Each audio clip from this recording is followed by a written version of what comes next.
Good afternoon, everyone. Have you ever stopped to think about the air you breathe, the water you drink, the food you eat, and the planet you live on? These necessities for life are currently under attack, and it's time for us to acknowledge how our actions have caused this. Today, I want to address this issue that affects each and every one of us: climate change.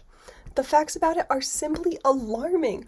We are already experiencing its consequences such as melting glaciers, rising sea levels, heat waves, and extreme weather events such as hurricanes and floods.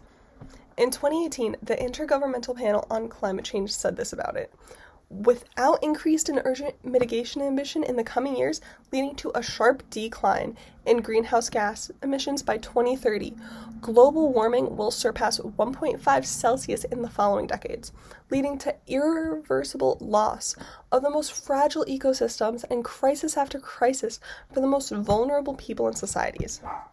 But you might be thinking to yourselves, what can we do as individuals to tackle this enormous problem? The answer is simple. We need to make changes in our daily lives. And we can start by reducing our carbon footprint, which is the amount of carbon dioxide and other greenhouse gases emitted as a result of our daily activities.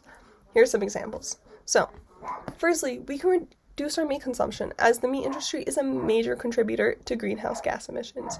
We could start by adopting a plant-based diet, or simply just reducing the amount of meat we're consuming every week and choosing more sustainable sources of it. In a publication by Scientific Direct in 2020, they found 56% of greenhouse gas emissions arose from animal products alone. And if each country was to adopt a sustainable diet, reducing their meat consumption and just increasing their plant intake, greenhouse gas emissions would be reduced by 30% and simultaneously reduces nitrogen and phosphorus application and freshwater withdrawals by 10 to 15%, while maintaining the same amount of food that we originally produced at a global level. An earlier study by the Proceedings of the National Academy of the Sciences in 2016 studied the same changed diet and found the monetized environmental benefits would be $234 billion US per year and $235 billion US per year in health costs alone. Secondly, we can reduce our use of plastics, especially single-use ones, which are not only harmful to marine life, but also contribute to greenhouse gas emissions. We can bring reusable bags, water bottles, and containers with us when we go out, and avoid products with excessive packaging. In a 2021 report by Beyond Plastics states, as of 2020, the U.S. plastics industry is responsible for at least 232 million tons of CO2 gas emissions per year. This amount is equivalent to the average emissions for 116 average-sized 500 megawatt coal-fired power plants. They also stated there were at least 42 new plastic facilities opened since 2019, and if they all became fully operational, they total to an additional 55 million tons of greenhouse gases. And of all these plastics that are being produced, only 9% are being recycled, and proposals for chemical recycling have a similar result to incineration, resulting in both climate emissions and harmful air pollutants.